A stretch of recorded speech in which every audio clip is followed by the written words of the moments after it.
Everyone thought David Miller was crazy. The kids called him UFO Uncle, and the adults just shook their heads when he walked by. He lived in a small house at the edge of town, filled with old books, strange machines, and one large telescope on the roof. He had once been a school science teacher, smart, respected, and loved by students. But then he said something no one could forget. "They're watching us from the sky." After that, everything fell apart. Parents complained. The school fired him. His friends stopped calling.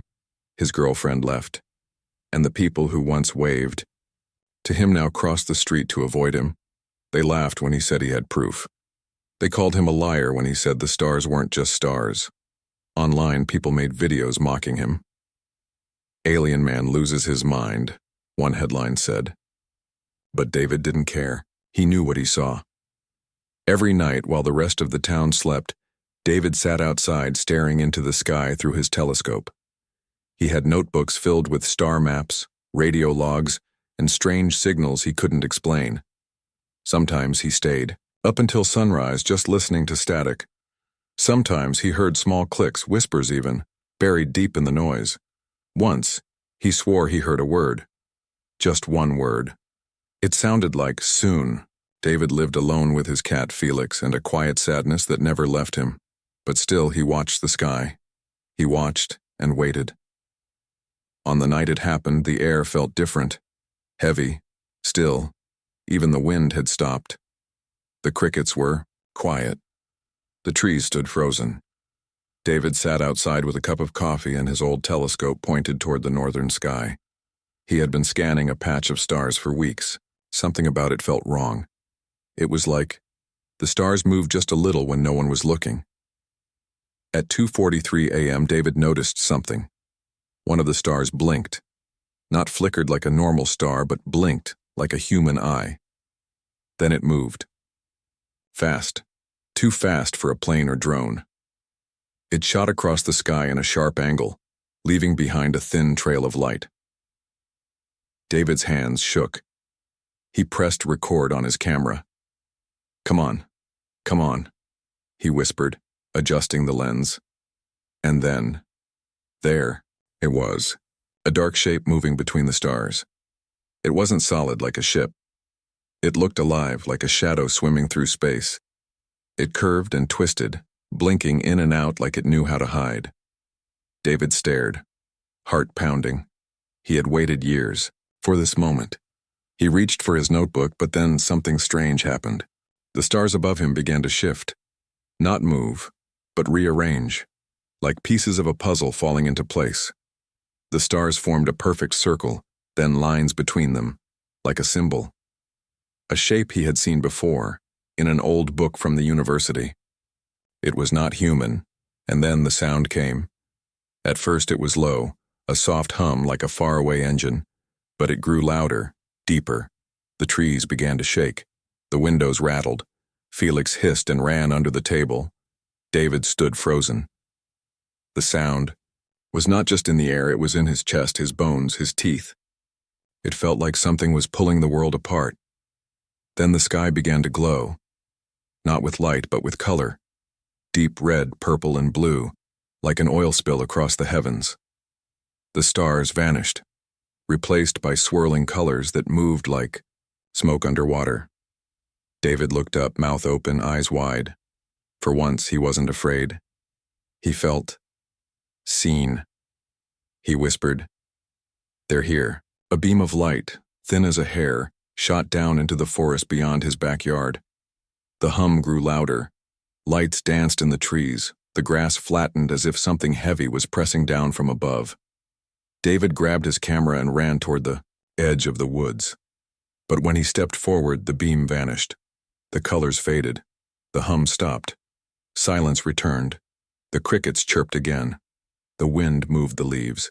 The stars returned to their places. But David knew what he saw. And he knew this was only the beginning. He walked back to his house, breath shaky, heart still racing. Inside, he wrote the time and details in his notebook, hand trembling. He looked at the footage. It was there. Faint, blurry, but there. Proof. For the first time in years, David smiled, but he didn't know that 2 streets away, a boy named Ethan had also seen the sky glow. And by morning, Ethan would be gone. No one would find his shoes. No one would hear him scream. He would vanish like the night itself. And David would no longer be a joke, because now the town would start to listen. Now, they would know. He was never crazy, he was right. The town was quiet when the sky turned red. It was just after midnight and most people were asleep. But some saw it, some were awake when the colors spread across the stars like spilled paint. There was no warning, no sound, just a slow, strange glow, like the sky itself was bleeding. Mrs. Langley was the first to call 911. She lived on the corner near the woods, close to David's house. Her voice shook as she told the operator, "There's a light in the sky, and it's moving." By the time the police arrived, more calls were coming in. The power went out on 5 streets. Phones stopped working. TVs froze on static. Even the radios buzzed with nothing but white noise. And David was already outside. He hadn't gone to sleep after the strange event earlier. He had reviewed the footage 10 times, taken pages of notes, and made a map of where the light had touched down. Something had changed in the air and he could feel it in his skin. He stood in his yard with his camera scanning the skies, waiting. Then, it happened again. A second beam of light, much larger than before, broke through the clouds. It was blue, bright, cold, and silent. It didn't make a sound, but the trees bent like they were in a storm. The light hit the middle of the town park right next to the children's swing set. No one saw what came down inside it. But something did come down. David's camera shook in his hands. His heart raced. He whispered, "It's not a ship. It's something else." He wasn't the only one watching. In the same moment, young Ethan's parents were searching for him. His window was wide open. His bed was cold. His shoes were on the floor, but he was gone. His mother screamed into the empty night, calling his name. They ran into the street yelling, banging on neighbors' doors. No one had seen him leave. No one heard anything. And then something worse happened. The lights grew stronger. Not just beams, but shapes. Floating orbs, glowing lines in the sky that twisted like snakes. They moved with purpose. Some people tried to record them with their phones, but the screens went black. Some tried to run back inside, but the doors wouldn't open. It was like the air itself had locked the world in place. David stepped forward, closer to the light. He wanted to see. He needed to see. Then, across the park, something stepped out of the beam. At first it looked like a man, tall, thin, but its skin shimmered like water and its eyes glowed silver. It didn't walk, it glided. The grass under it burned to ash. One of the streetlights exploded as it passed by. It didn't look at anyone. It looked only at the sky. David raised his camera, but it shut off. Batteries dead. He took a step forward, and the figure stopped moving. It turned and looked straight at him. David couldn't move. His breath caught in his throat. He stared into its eyes, and in that moment he saw something. Images, memories that weren't his. A war in space. A planet burning. A child crying in a voice he didn't understand. And then a message. "You called us."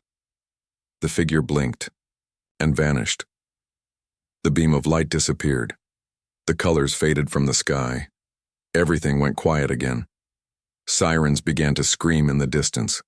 Police cars rushed to the park. People cried. Others shouted. Someone fainted. And in the middle of it all, David stood alone, shaking. He dropped to his knees, breathing hard, trying to understand what had just happened. The next morning, the news broke. 14 people were missing. All of them had lived near the areas touched by the lights. Children, teenagers, adults. One was a nurse. One was a bus driver. All gone without a trace. The police said it might be a gas leak. The mayor said it was a drone prank. The scientists said it was a rare weather event. But the people who had seen it knew better. David posted his notes online that night. He uploaded the footage of the glowing sky, the power shutting down, the stars moving. It wasn't Clear, but it was real. Thousands watched. Some laughed. Some believed. One comment stood out. It said, "This happened in my town too. We lost 6 people last year. They covered it up." David read it over and over. He whispered to himself, "It's not just here." He opened a drawer and pulled out an old map. He began marking places where other strange things had happened. Lights, disappearances, strange radio signals. A pattern began to form. But he didn't notice the small detail that would change everything. Right outside his window in the grass, something was burned into the earth. A perfect circle, just a few feet wide, still warm to the touch. And in the middle of it, a symbol David had seen in the stars. The sky had opened once, and it would open again. Only next time it wouldn't just be lights. Next time, they'd come through, and they'd be looking for him. It started with Ethan. Then it was 2 more kids. Then a man walking home from the night shift. Within 3 days, 10 more people vanished. Gone without a sound, without a clue, like the earth had swallowed them. No blood, no signs of struggle. Just missing. 1 minute they were there, the next, nothing. The small town of Graywood had never seen anything like it. Police worked day and night. Helicopters flew overhead. Volunteers searched the woods. Sniffer dogs picked up trails, only to lose them in empty fields. And still more people vanished. The fear was spreading. Kids weren't allowed outside. Stores closed early. Churches filled with people praying for answers. But deep down, no one had any. Everyone remembered the strange lights. Some even admitted seeing shapes in the sky. But no one wanted to say it out loud. This wasn't natural, and only one man truly understood. David sat in his dark living room surrounded by papers, maps, and blinking screens. His notebook was full, dates, names, locations all connected by one terrible truth. These disappearances weren't random. They followed a pattern, and that pattern matched the symbol burned into his yard. He hadn't told anyone about it yet, not the police. Not even the news reporters who were suddenly knocking on his door. Because part of him knew. This was just the beginning. At night, the sound came back, that low hum so deep it made the walls vibrate. He could hear it even when nothing else moved. Felix, his cat, hissed and scratched the door every time it started. Sometimes the light outside his window flickered. Sometimes the house felt like it tilted, just slightly, like the ground underneath it was shifting. David tried to sleep, but every time he closed his eyes, he saw them, not their faces, their shapes, tall, thin, blurry, like shadows underwater, and always watching. One night he woke up at 3:33 a.m. The room was ice cold, the windows were fogged, and outside in the middle of the street, something was standing still, tall, unmoving, facing his house. David didn't blink. He didn't breathe. He slowly reached for his camera, but it was dead. Again. He stepped to the window. The shape didn't move. And then slowly, it turned. Its eyes glowed faintly, silver and sharp like blades of ice. And just like that, it vanished, gone. The next morning he found fresh footprints in the yard. Not shoe prints, not animal prints, something else. Long, 3-toed, deep. He took photos. He traced them. And then, for the first time in years, David picked up the phone and called someone he thought he'd never speak to again. Angela Thorne, his old friend and co-worker from the university. Angela was one of the few people who didn't laugh at David when he first shared his alien theory. Years ago, she didn't fully believe him either, but she listened. That meant something. Now she was a respected scientist, working in deep space signal research. She had access to things David didn't, and she owed him a favor. When she answered, her voice was tense. "David, it's been 10 years, what's wrong?" He didn't waste time.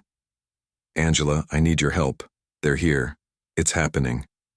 Silence. Then she said, "What did you see?" David told her everything.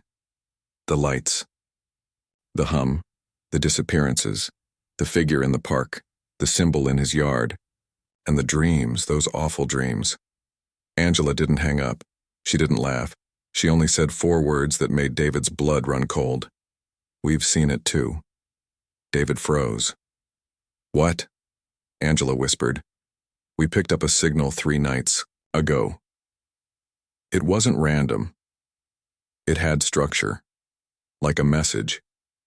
It repeated every 13 seconds. But we couldn't decode it. And then, one of our team members vanished from the lab.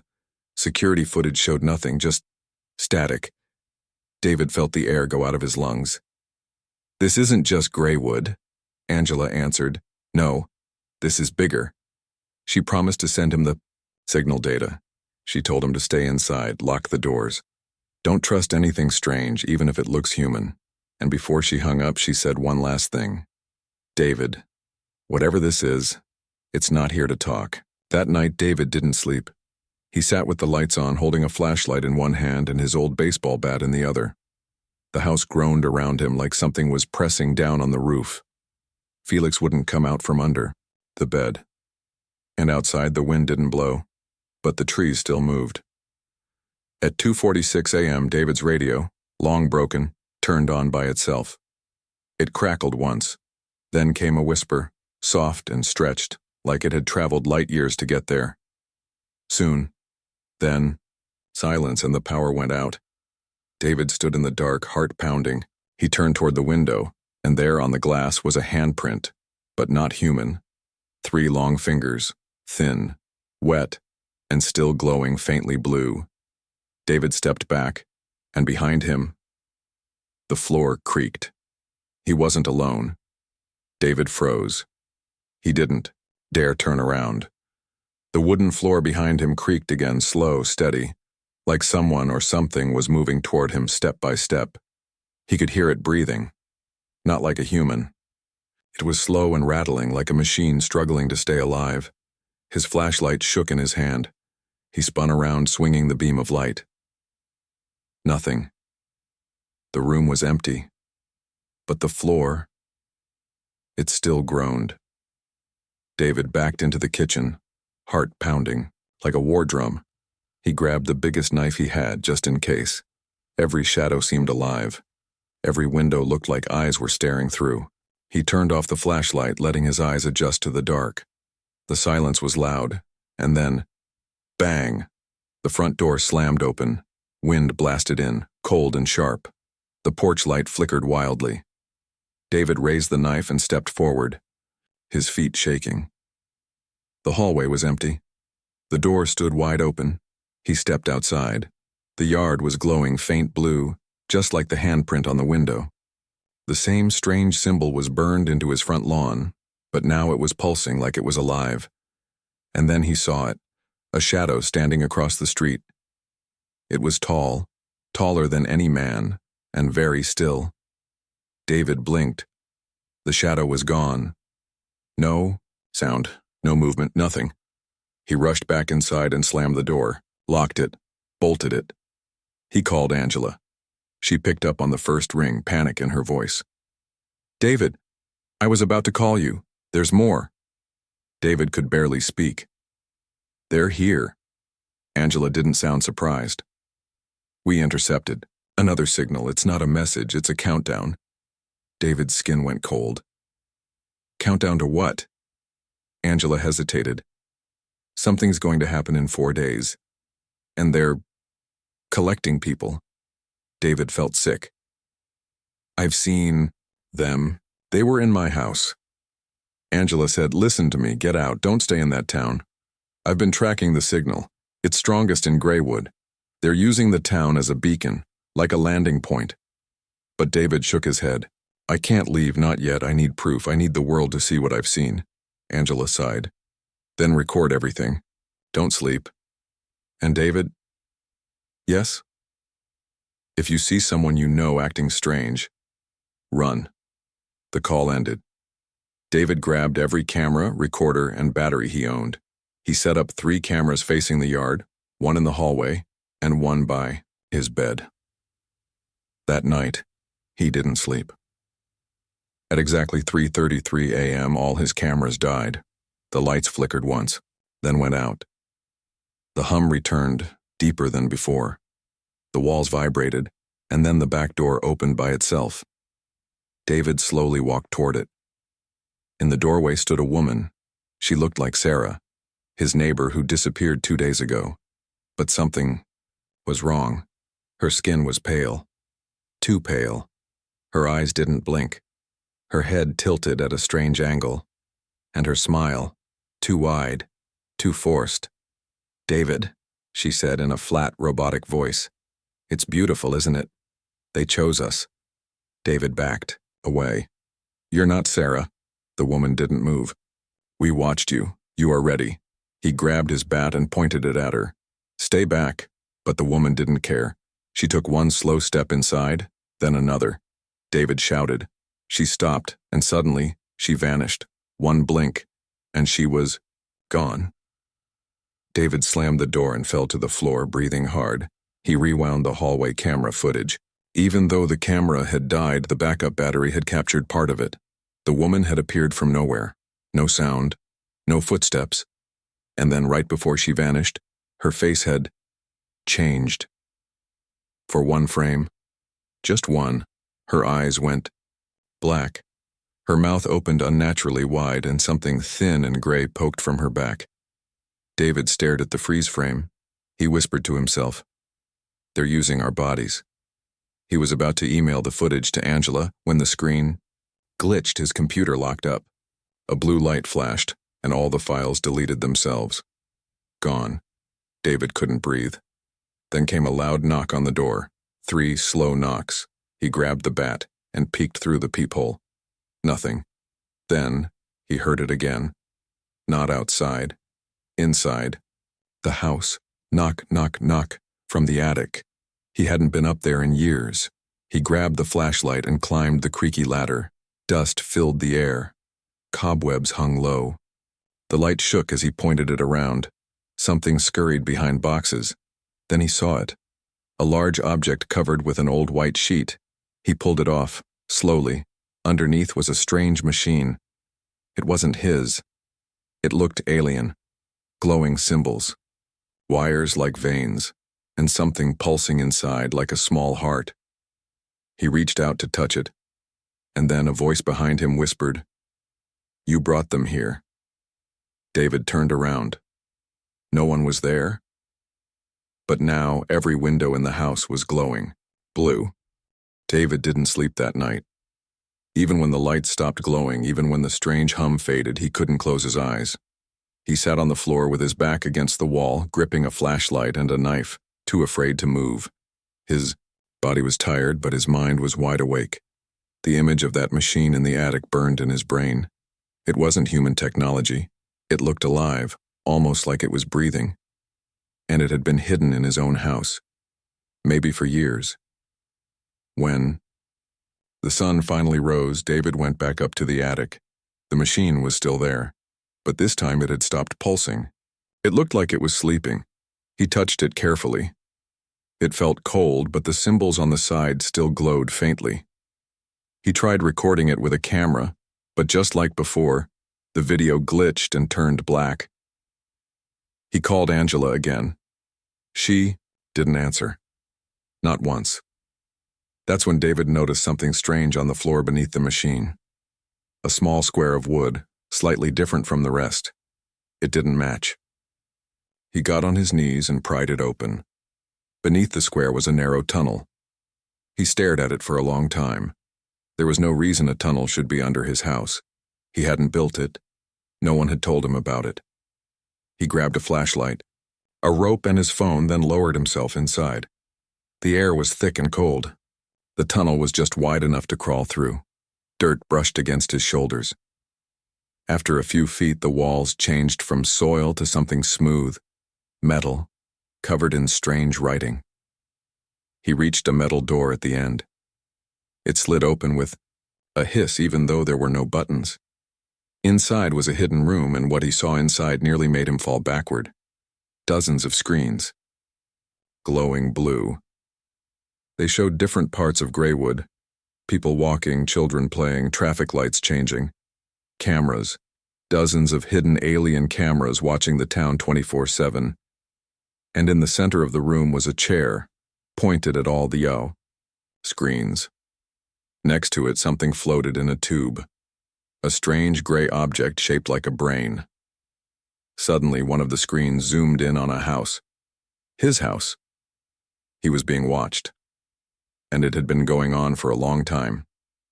David stepped back, trying to understand. This is a control center, but who's been controlling it?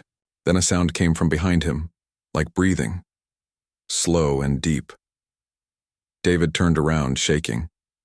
Standing in the doorway was a creature. Tall, thin, gray skin. No eyes. Just smooth skin where its face should have been. Its mouth opened slightly, revealing rows of sharp, jagged teeth. David couldn't breathe, but the creature didn't move toward him. It simply raised one long finger and pointed at the screen showing David's house. The message was clear. You were chosen.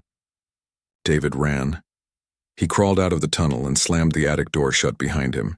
He pushed a heavy chair on top, heart racing. Sweat poured from his forehead. They had been watching him from underneath his own house. His phone buzzed. A new message. From an unknown number. We see you, David. Don't run. He dropped the phone. His hands shook. His mind was racing. Why him? Why Greywood? What was the countdown for? He opened his laptop and started digging through old town records. He had to find a pattern, anything. And then he found something. An article from 1978. A small report about a meteor crash just outside Greywood. The town officials had said it was nothing, just space junk. But then, a week after that crash, 5 people had gone missing. No bodies were ever found. The article was buried and forgotten. David looked up the coordinates of the crash site. It was less than a mile from his backyard. He ran out the door, jumped into his car, and drove toward the location. The forest swallowed the road. Trees leaned over the path like they were hiding something. The deeper he went, the worse his phone signal got. He parked the car and walked. The forest was dead quiet. Then he found it. A large metal object, half buried in the earth. It was shaped like a disc and covered in the same glowing blue patterns. It had vines growing around it like it had been there for decades, but the metal was clean, untouched by rust, and it was humming, softly, just like the machine in the attic. David placed his hand on it. The symbols lit up under his fingers. Then, he heard a voice. You are the bridge. It came from inside his head. He stumbled back, shaking. That's when he heard rustling in the trees. He wasn't alone. Figures moved between the branches. Tall, thin, just like the creature in the tunnel. One stepped into the clearing. Another followed. They didn't speak. They just watched. David turned to run, only to find a third figure standing behind him. It looked exactly like him. Same face, same clothes, same scar on his hand. The copy leaned forward and whispered, We are ready now. David screamed. Darkness swallowed him. When he woke up, he was back in his car, parked in front of his house. But something was wrong. The lights in the house were on, and he saw himself, another him, moving. Inside, David sat frozen in the driver's seat staring at the house. His house. But someone was moving inside, and that someone looked exactly like him. Same height, same hair, same clothes. It didn't make sense. His hands trembled as he grabbed the car door handle. Slowly, quietly, he stepped out into the night. The air was heavy as if the world had stopped breathing. He crouched behind a tree, watching through the window. The other David walked calmly through the living room, then into the kitchen. He poured himself a glass of water, like he'd lived there forever. Like he belonged. David's heart pounded. That thing wasn't just copying his face, it was copying his life. He reached into his pocket and pulled out his phone. Still no signal. The screen flickered and then died completely. Useless. He crept around the side of the house, avoiding the porch light. One wrong move, and the copy would know he was there. Through the back window, he saw the fake David sitting at his computer, typing quickly, logging into David's email, the real David's email, then opening files, documents, videos, reading, everything. Studying him. It was learning. David's hand brushed against the bat he'd left near the door days ago. He picked it up. He didn't want to fight, but what other choice did he have? He stepped into the kitchen through the back door. Quiet, careful. Every creak of the floor sounded like thunder in his ears. The fake David was still at the computer, still typing, still unaware, until he stopped and said, without turning around, "You shouldn't have come back." David raised the bat. "What are you?" The fake turned around slowly. His face was perfect, but the eyes, they weren't right. Too dark, too deep, like there was something behind them, something not human. "I'm what you were always meant to be," the copy said calmly. "And now that you're awake, we don't need you anymore." David swung the bat, but it moved, too fast. The fake caught the bat in midair, eyes glowing faintly blue. It tossed the bat across the room and stepped closer. David ran. He didn't look back. He leaped through the front door and into the street, barefoot, panicked. He didn't stop until he reached Angela's house. He banged on her door, shouting her name. Lights turned on inside. She opened the door wearing a robe and a confused expression. "David? What happened to you?" He rushed inside. "There's someone in my house. It looks like me, talks like me, but it's not me. I swear to God, Angela, it's not." She stared at him, eyes wide. "You're scaring me." "I'm scaring me." "Look, I can prove it. Just come with me. Please." Angela grabbed her phone and keys. Okay, let's go." They drove, back together. David kept looking over his shoulder. But when they reached his house, everything was calm. Lights off, no movement, no fake David. Angela looked at him. "Are you sure?" David's hands were shaking. "He was here. I saw him." They searched the house, every room, no sign of anyone. The computer was shut off, the doors were locked. Angela sighed. "David, maybe you're just tired. You haven't been sleeping. Maybe you—" "No," he shouted. "I'm not imagining this." Angela placed a hand on his shoulder. Okay, I believe you. But if this thing really exists, we need proof. Let's set up cameras, everywhere." That night they installed 6 cameras: bedroom, living room, kitchen, attic, outside porch, and backyard. They synced them all to Angela's laptop and started recording. Angela stayed the night, sleeping on the couch with one eye open. David sat near the window, clutching a flashlight and a knife. At 3:17 a.m., the backyard camera flickered, then shut off. Angela's laptop screen turned black for just 2 seconds. When the feed returned, someone was standing in the backyard. Not just someone, him. Again. David leaned in, heart pounding. The copy stood still, facing the camera. Then it smiled. It knew it was being watched. Angela gasped. That's you," David whispered. "He's back." The screen glitched again. The copy was gone. Angela stood, backing away. "This is real. Oh my God, it's real." David nodded. "And it's just starting." Suddenly, the attic feed began to flicker. A new sound came through the speaker, a low humming. The same hum David heard the first night. Then a voice. "Phase 2 begins." Angela covered her ears. "What is that?" David's mind raced. He remembered the disc in the forest, the underground room, the message. "You are the bridge." "What if they didn't just copy me?" he said. "What if they're replacing people slowly, one by one?" Angela's face went pale. "You think there could be more?" "I don't know. But if they can make one of me, they can make more." Angela looked out the window. Then we can't trust anyone. David opened his closet and pulled out a map. He marked all the places the sky had lit up recently. Graywood, Pine Creek, even the hills beyond the old mill. Angela's voice trembled. What are you doing? Finding the next signal. Before they do, a sudden knock hit the front door. Loud, slow, measured. They froze. David grabbed the bat again. Angela picked up a flashlight. The knocking came again. Then a voice. David's voice. Let me in. I forgot my keys. Angela whispered. Is that? David shook his head. It's not me. The lights flickered. The attic began to hum again. And outside the window, there were more of them.